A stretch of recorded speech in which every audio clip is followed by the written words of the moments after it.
Olá, meu nome é Fred Macedo. Sejam todos bem-vindos a mais um Evangelho no Lar. Estou aqui com os meus amigos Rubem, Roseli, Rosângela. Antes de iniciarmos com a prece inicial, convido que todos me acompanhem na leitura do livro Calma, de Francisco Cândido Xavier.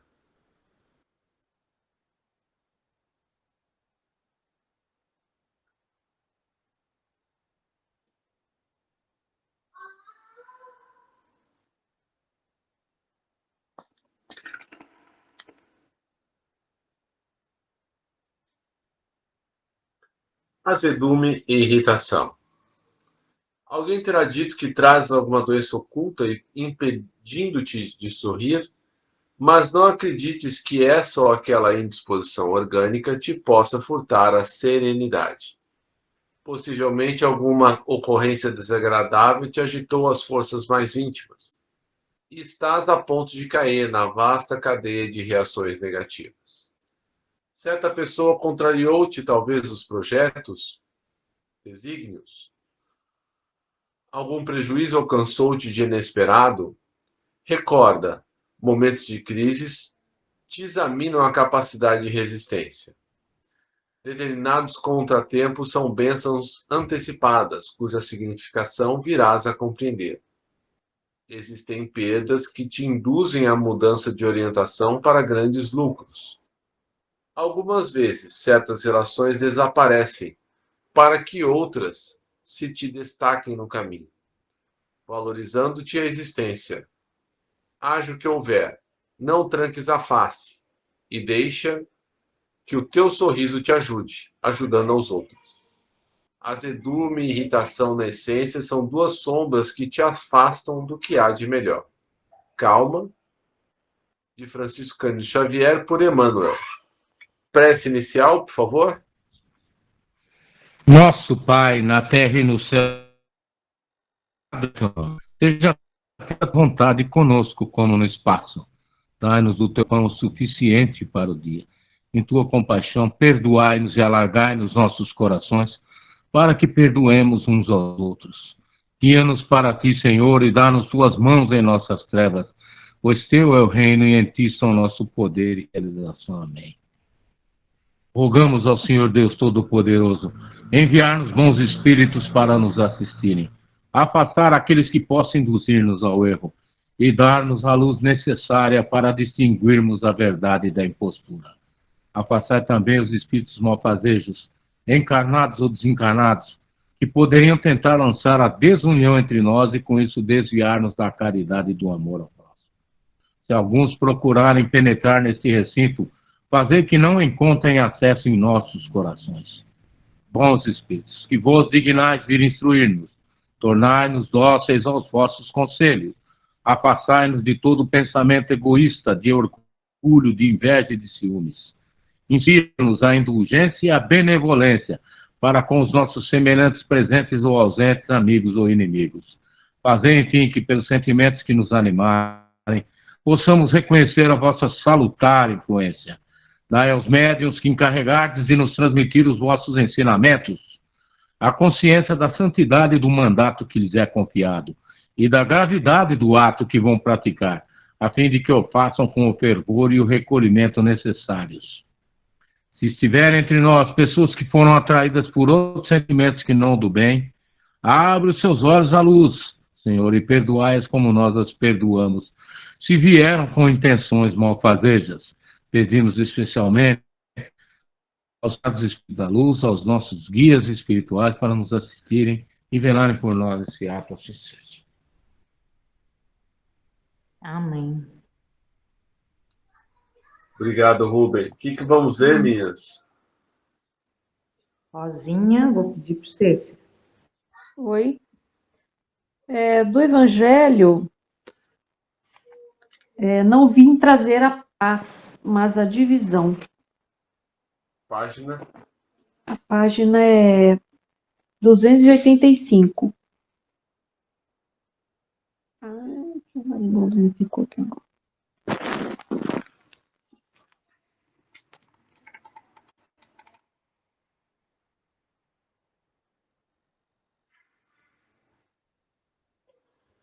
Evangelho segundo o Espiritismo, página 285.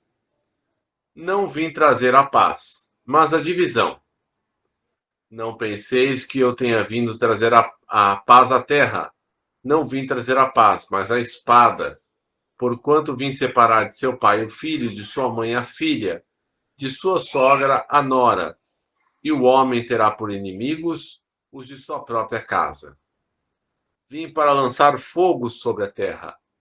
E que é o que desejo, senão que ele se acenda? Tenho de ser batizado com um batismo, e quando me sinto desejoso de que ele se cumpra. Julgai que eu tenha vindo trazer paz à terra? Não. Eu vos afirmo ao contrário, vim trazer a divisão, pois doravante, se acharem numa casa 5 pessoas, estarão elas divididas umas contra as outras, 3 contra 2, 2 contra 3. O pai estará em divisão com o filho, e o filho com o pai, a mãe com a filha com a mãe, a sogra com a nora e a nora com a sogra. Será mesmo possível que Jesus, a personificação da doçura e da bondade, que não cessou de pregar o amor do próximo, haja dito: não vim trazer a paz, mas a espada? Vim separar do pai o filho, do esposo a esposa? Vim lançar fogo à terra e tenho pressa de que ele se acenda? Não estarão essas palavras em contradição flagrante com os seus ensinos? Não haverá blasfêmia em lhe atribuírem a linguagem de um conquistador sanguinário e devastador? Não há blasfêmia nem contradição nessas palavras, pois foi ele mesmo quem as pronunciou, e elas dão testemunho de sua alta sabedoria. Apenas um pouco equívoca, a forma não lhe exprime com exatidão o pensamento, o que deu lugar a que se enganassem relativamente ao verdadeiro sentido delas. Tomadas à letra, tenderiam a transformar a sua missão toda de paz noutra de perturbação e discórdia, consequência absurda que o bom senso repele, porquanto Jesus não podia desmentir-se. Toda ideia nova forçosamente encontra oposição, e nenhuma há que se implante sem lutas.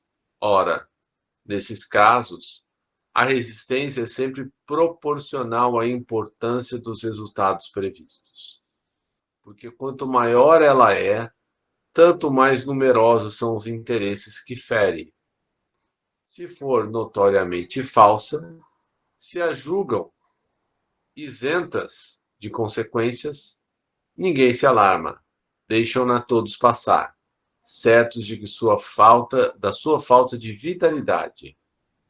Se, porém, é verdadeira, se assenta em sólida base, se lhe prevém o futuro, um secreto pressentimento adverte os seus antagonistas de que constitui um perigo para eles e para a ordem das coisas em cuja manutenção se empenham.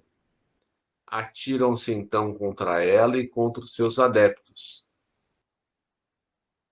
Assim, pois, a medida da importância e dos resultados de uma ideia nova se encontra na emoção que o seu aparecimento causa, na violência da oposição que provoca, bem como no grau e na persistência da ira de seus adversários. Cabe lembrar, que quando Kardec lançou o Livro dos Espíritos, se eu não me engano foi na Espanha, que um monte desses livros foram queimados, pela igreja. O Rubem vai saber detalhes mais acertados, históricos, e isso só fez com que a doutrina se espalhasse mais, porque há sempre se a igreja proíbe, aí que as pessoas queriam ver o que estava sendo proibido. Lembra de alguma coisa, Rubem? Perfeito, Fred. Foi em Madrid. que um lote do livro da doutrina chegaram, foram enviados para lá, e lá o catolicismo é muito poderoso, né? Até hoje. E esses livros foram apreendidos pelo bispado lá de Madrid, e eles, em praça pública, eles atearam fogo, né? E isso causou o quê? Uma curiosidade, né? Nos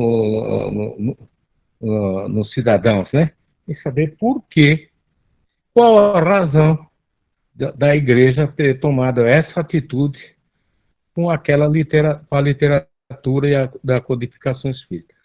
E com isso, eles ajudaram a criar uma, né, uma nova vertente religiosa ali né, um núcleo né, de pessoas mais eruditas, né, que tinham conhecimento já da leitura do Evangelho no próprio idioma, né, natal.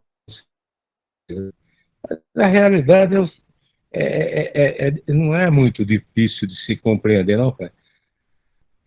O Jesus, as pessoas que falam a verdade nesse mundo aqui sofrem muito, não é? E o que nós podemos fazer? O Jesus já previu isso, que o evangelho dele seria interpretado de formas diferentes e criariam-se várias vertentes, né? Várias igrejas, vários pensamentos, várias correntes de interpretação, né? Isso é natural. E se você vê a célula máter, ela não é uma coesão, não é? Ela é um arlequim, né? Uma coxa de retalho. As nossas famílias são formadas por espíritos de diferentes vertentes. Alguns professam aí, né, as religiões pentecostais, outros são espíritos, outros são católicos, mas também são espíritos. É aquela salada, né, de fruta. Mas eu gosto muito de uma frase que o nosso querido Chico Xavier falou, né? E a verdade que fere é pior que a mentira que consola, né? Parece que essa é o que está predominando aqui nos tempos odiernos, não, meu irmão? Mas, na verdade, né, mesmo em sonhos, nós não podemos perder a oportunidade de fazer o bem, né, meu irmão? É isso que o nosso mestre preconizou e nós temos, né, que abraçar. É a nossa causa. Obrigado, irmãos. Por nada, Rubem. Obrigado pelos comentários. Né? Então a gente vê que quando Jesus fala que não veio trazer a paz, mas a espada, é porque ele sabia, né, que o poder estabelecido, né, iria lutar contra as suas ideias, né, e lutou diante desses 2000 anos, né. E se nós vemos os cristãos dos primeiros tempos, né, que foram colocados nas arenas, né, mortos por feras e né, coisas grotescas, né? Só que ao invés do efeito, né, de colocar medo na população, né, cada cristão que morria na arena, né, devorado, enfim, convertia mais 10, né, porque eles entravam cantando, né?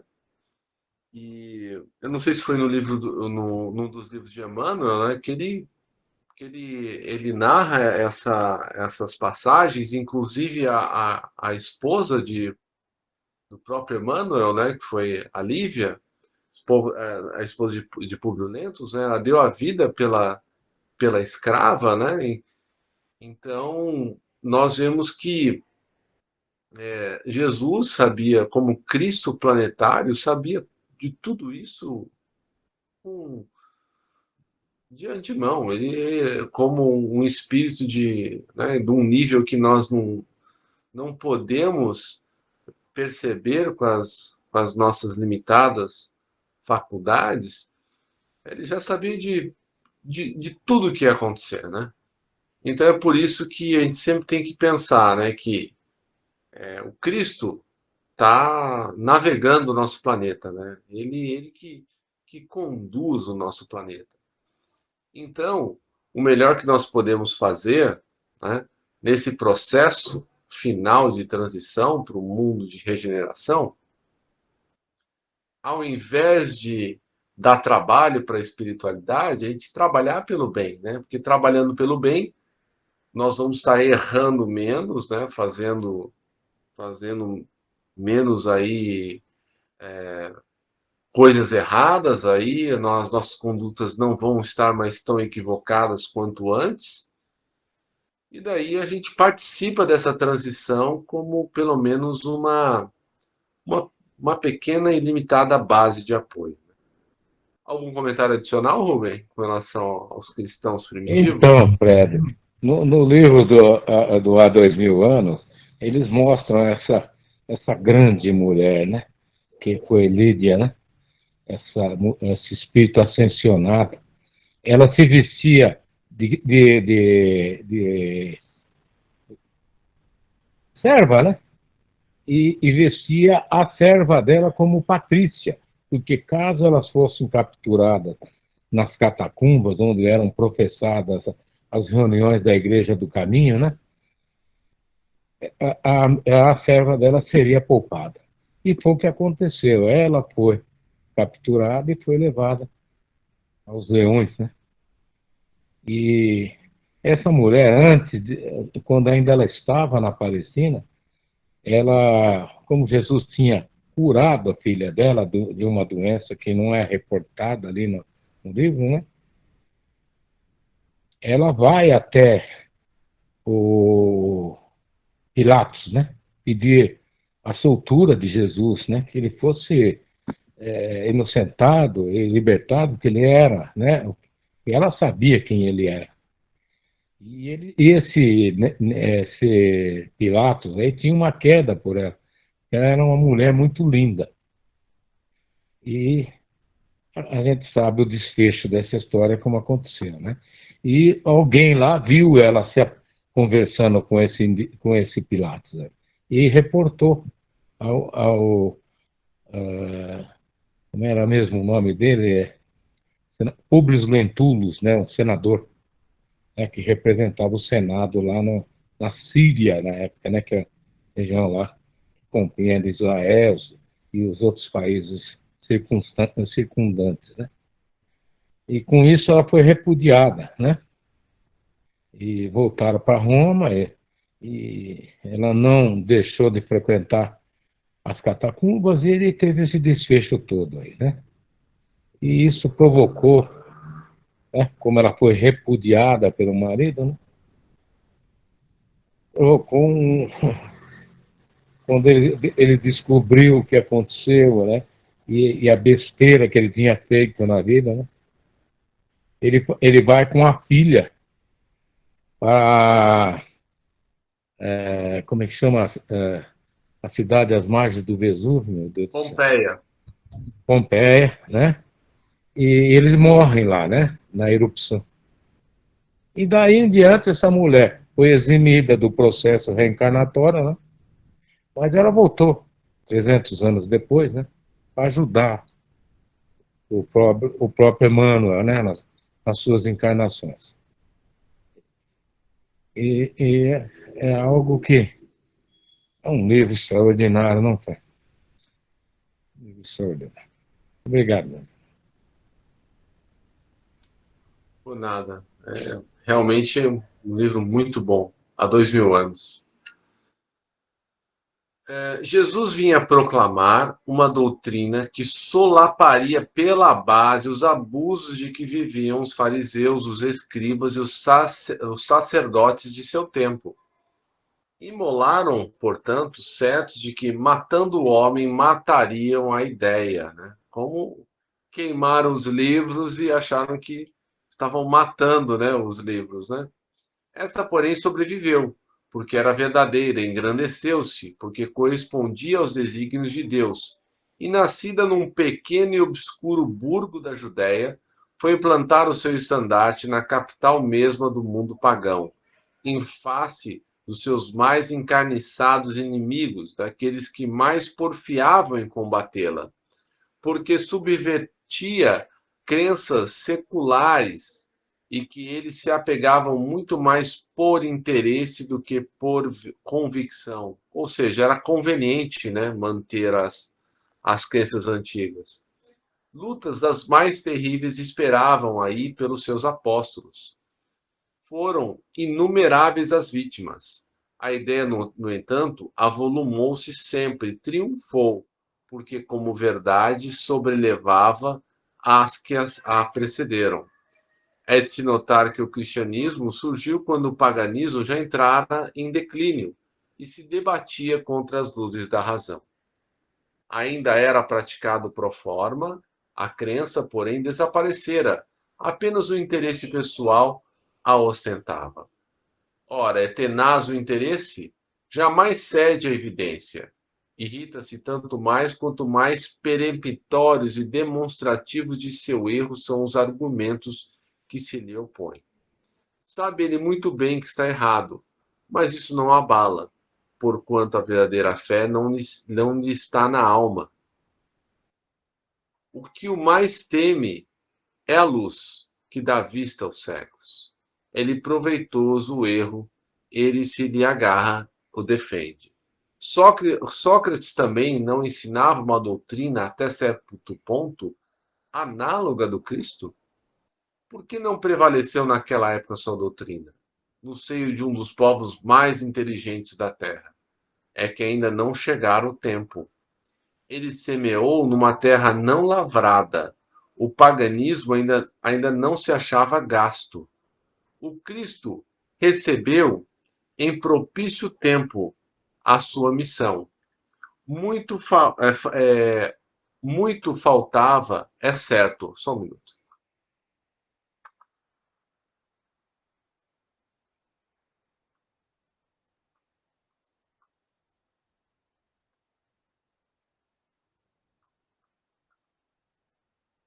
Muito faltava, é certo, para que todos os homens da sua época estivessem à altura das ideias cristãs. Mas havia entre eles uma aptidão mais geral para as assimilar, pois que já se começava a sentir o vazio que as crenças vulgares deixavam na alma. Sócrates e Platão haviam aberto o caminho e predisposto os espíritos. Infelizmente, os adeptos da nova doutrina não se entenderam quanto à interpretação das palavras do mestre, veladas as mais das vezes pela alegoria e pela figura de linguagem. Daí o nascerem sem demora numerosas seitas, pretendendo todas possuir exclusivamente a verdade, e o não bastarem 18 séculos para pô-las de acordo. Olvidando, esquecendo o mais importante dos preceitos divinos, o que Jesus colocou por pedra angular do seu edifício, como condição expressa da salvação: a caridade, a fraternidade e o amor ao próximo. Aquelas seitas lançaram anátema uma sobre as outras, e uma contra as outras se atiraram, as mais fortes esmagando as mais fracas, afogando-as com sangue, aniquilando-as nas torturas e nas chamas das fogueiras. Vencedores do paganismo, os cristãos de perseguidos que eram fizeram-se perseguidores. O ferro e o fogo foi que se puseram a plantar a cruz do Cordeiro, sem mácula nos dois mundos. É fato constante que as guerras de religião foram as mais cruéis. Mais vítimas causaram do que as guerras políticas. Em nenhuma as outras se praticaram tantos atos de atrocidade e barbárie. Cabe a culpa à doutrina do Cristo? Não, de certo, que ela formalmente condena toda a violência. Disse ele alguma vez a seus discípulos: Ide, matai, massacrai, queimai os que não creem como nós? Não. O que ao contrário lhes disse foi: todos os homens são irmãos, e Deus é soberanamente misericordioso. Amai o vosso próximo. Amai os vossos inimigos, que nós sabemos hoje que é o amor ágape, compreensão. Fazei o bem aos que vos persigam. Disse-lhes outro sim: quem matar com a espada, pela espada perecerá. A responsabilidade, portanto, não pertence à doutrina de Jesus, mas aos que a interpretaram falsamente e a transformaram em instrumento próprio a lhe satisfazer as paixões. Pertence aos que desprezaram essas palavras. Meu reino não é deste mundo. Em sua profunda sabedoria, ele tinha a previdência do que aconteceria. Mas essas coisas eram inevitáveis, porque inerentes à inferioridade na natureza humana, que não poderia transformar-se repentinamente. Cumpria que o cristianismo passasse por essa longa e cruel prova de 18 séculos, para mostrar toda a sua força, visto que, malgrado, apesar de todo o mal cometido em seu nome, ele saiu dela puro, jamais esteve em causa. As invectivas sempre recaíram sobre os que dele abusaram. A cada ato de intolerância sempre se disse: se o cristianismo fosse mais bem compreendido e mais bem praticado, isso não se daria. Quando Jesus declara: não creais que eu tenha vindo trazer a espada, mas a divisão, seu pensamento era este: não creais que a minha doutrina se estabeleça pacificamente. Ela trará lutas sangrentas, tendo por pretexto o meu nome, porque os homens não lhe terão compreendido, ou não me terão querido compreender. Os irmãos, separados pelas suas respectivas crenças, desembainharão a espada um contra o outro, e a divisão reinará no seio da mesma família, cujos membros não participem da mesma crença. Vim lançar um fogo sobre a terra para expungi-la dos erros e dos preconceitos, do mesmo modo que se põe fogo a um campo para destruir nele as ervas más. E tenho pressa de que o fogo se acenda para que a depuração seja mais rápida, visto que do conflito sairá triunfante a verdade. Aqui eu me lembro de uma palestra recente que eu assisti do Jorge Elahat, né, que era esperado, né, que Roma cumprisse o seu papel, né? Só que os homens, como sempre, acabaram se desvirtuando, né? E aí o que aconteceu? Vieram os bárbaros, né? Reencarnaram os bárbaros. E os bárbaros reencarnaram exatamente para destruir aquilo que estava podre, aquilo que não havia como arrumar aquilo, né? Então, houve a guerra. A guerra sucederá à paz, ao ódio dos partidos, à fraternidade universal, às trevas do fanatismo, à luz da fé esclarecida. Então, quando o campo estiver preparado, ou seja, muito tempo depois, eu vos enviarei um consolador, o Espírito de verdade, que virá restabelecer todas as coisas, né? O campo foi queimado, as ervas daninhas foram queimadas junto, isto é, que dando a conhecer o sentido verdadeiro das minhas palavras, ou seja, elas seriam replantadas nas almas dos homens, porque foram esquecidas, deturpadas, que os homens mais esclarecidos poderão, enfim, compreender. Porá termo a luta fratricida que desune os filhos do mesmo Deus, cansados, afinal, de um combate sem resultado, que consigo traz unicamente a desolação e a perturbação até o seio das famílias, reconhecerão os homens onde estão seus verdadeiros interesses com relação a este mundo e ao outro. Verão de que lado estão os amigos e os inimigos da tranquilidade deles. Todos então se porão sob a mesma bandeira, a da caridade, e as coisas serão restabelecidas na terra, de acordo com a verdade e os princípios que eu vos tenho ensinado. Então nós vemos que essas lutas, né, mais terríveis, elas já passaram. A luta agora, apesar de haver muitos conflitos na Terra ainda, é muito mais no campo das ideias, né? Em que nós percebemos que as pessoas elas querem o prazer a todo custo, né? E evitar a dor também, né? À custa do quê? De remédios, de prazeres, enfim. E agora, né, o Espiritismo, o que, que ele vem fazer? Realizar, na época prevista, as promessas do Cristo. Entretanto, não pode fazê-lo sem destruir os abusos, né? E nós vivemos uma época de abusos. Como Jesus, ele topa coisas muito atuais de hoje, o orgulho, o egoísmo, a ambição, a cupidez, o fanatismo cego, os quais, levados às suas últimas trincheiras, tentam barrar-lhe o caminho e lhe suscitam entraves e perseguições.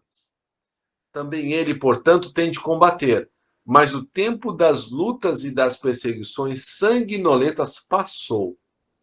São todas agora de ordem moral as que terá de sofrer, e próximos lhe está o termo.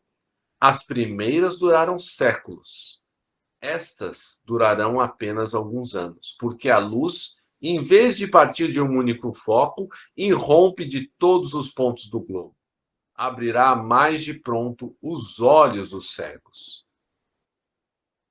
Essas palavras de Jesus devem, pois, entender-se como referência às cóleras que a sua doutrina provocaria, aos conflitos momentâneos a que ia dar causa, às lutas que teria de sustentar antes de se firmar, como aconteceu aos hebreus antes de entrarem na Terra Prometida, não como decorrentes de um desígnio premeditado de sua parte de semear a desordem e a confusão. O mal viria dos homens e não dele. Que era como médico que se apresenta para curar, mas cujos remédios provocam uma crise salutar, atacando os maus humores do doente. E é interessante, como fechamento de nós pensarmos, isso é também de uma palestra do Jorge Elerhati, que o que o Espiritismo está fazendo conosco? Está nos ensinando, né? E provavelmente, né, em outras encarnações, nós não reencarnaremos mais no Brasil, nós reencarnaremos em outros locais, e possivelmente nem seremos espíritas, teremos outras religiões, mas para fazer essas ideias de caridade, de benevolência, se espalharem pelo mundo, né? Então, todos nós estamos sendo preparados para sermos exportados, né, para diferentes países em nossas próximas vidas. Então, apesar de muitas vezes nós verificarmos, né, tudo isso, parece que o mundo está em desordem, parece que né, essa onda de violência, de antagonismo não tem fim, mas esse é o ápice, né? Nós estamos no momento máximo, né? Antes da queda, né? E é por isso que tantos espíritos reencarnados vão pelo caminho do suicídio, porque não vão aguentar as pressões morais de modificação. Então, o melhor meio de nós estarmos protegidos, né, contra essas ondas de desânimo, de desencantamento com a vida que nós estamos vendo, né, que se espalham, é nós estarmos trabalhando pelo bem. É nós estarmos difundindo essas ideias espíritas para que, ao mesmo tempo que estejamos as difundindo, estejamos introjetando elas mais profundamente em nós. Porque quando nós falamos algo, não falamos para ninguém, falamos para nós mesmos. Porque cada um aproveita essas ideias, esses conceitos, à sua maneira, de acordo com o grau de evolução moral e espiritual que alcançou. Comentários finais? Você fez uma alusão sobre Sócrates. É interessante que Jesus não deixou nada escrito, né?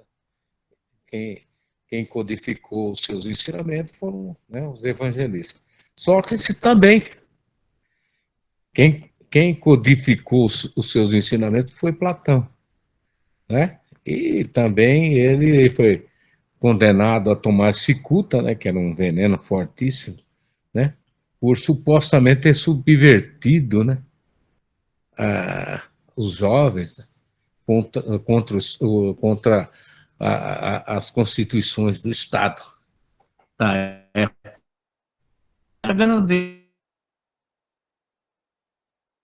Jesus, Jesus teve uma julgada por ele ser judeu, né, no Sinédrio. E Gamaliel foi seu advogado. Né? E Gamaliel também foi o preceptor de Saulo de Tarso, né, de São Paulo.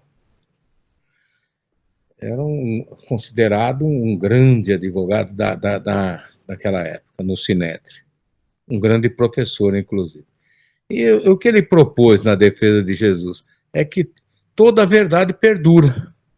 Se o que Jesus estava pregando, ou o que ele já tinha feito, não fosse verdadeiro, não fosse de Deus, seria mais uma daquelas seitas messiânicas que surgiam lá torta direita na Palestina na época, que surgiam, mas como elas não eram centradas na verdade, elas se esvaeciam aí, né? Se perdiam. Então ele propôs que se aguardasse, que se desse uma oportunidade para Jesus, né? Para que fosse melhor analisar. Mas os indivíduos lá, né? Os mandões lá, né? Assim não entenderam. Por quê? Porque ele pregava a pobreza, né? Isso não condizia com a realidade faustosa que aquele pessoal do Sinédrio ostentava, não? Então, ele, na verdade, ele era um perigo para as classes dominantes, para as elites da época, né? E, de uma certa forma, ele subvertia a ordem, né? Ali instituído. Mas a verdade perdoou, assim como os ensinamentos de Sócrates, né, meu irmão? Estão aí, né? No banquete, né? E em outras obras aí de Platão, né? E vamos perseverar, né? A terceira revelação está aí, né? E ela vai ser imposta mais cedo ou mais tarde, porque ela congrega a verdade, né, meu irmão? Obrigado. Por nada, Rubem. Obrigado pelos comentários. Vamos então agora passar para a última parte do nosso evangelho, que é a parte das vibrações. Primeiro, eu gosto de começar agradecendo pela oportunidade de estarmos todos aqui, de todos que nos ouvem, pois já somos diariamente consolados por essas luzes maravilhosas da doutrina espírita.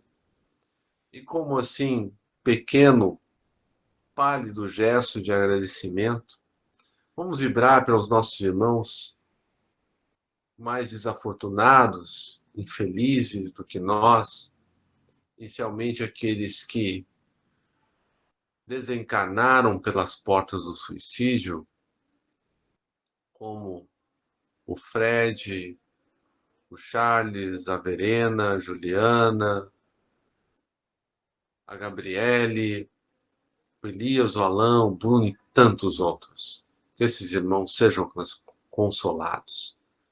E vibremos ainda pelos nossos irmãos encarnados em sofrimento, que sofrem obsessões cruéis, mas nós sabemos que Existem injustiças, mas não existem injustiçados. Existe um elo de ligação entre esses irmãos, que eles foram traídos nas suas mais caras afeições e, infelizmente, não conseguiram perdoar, não conseguiram se libertar desses processos. Então, peçamos a Jesus que ampare tanto os obsessores quanto os seus obsidiados. Que nós sabemos que a vítima de hoje foi o algoz, foi o carrasco de ontem. Vibremos também pelos nossos irmãos que detêm o poder na Terra, que esses homens e mulheres possam restabelecer e manter a paz no planeta, fazendo o melhor que podem pelos que mais precisam. E ainda, neste momento, possamos vibrar por aquelas pessoas que nos visitam em pensamento neste momento.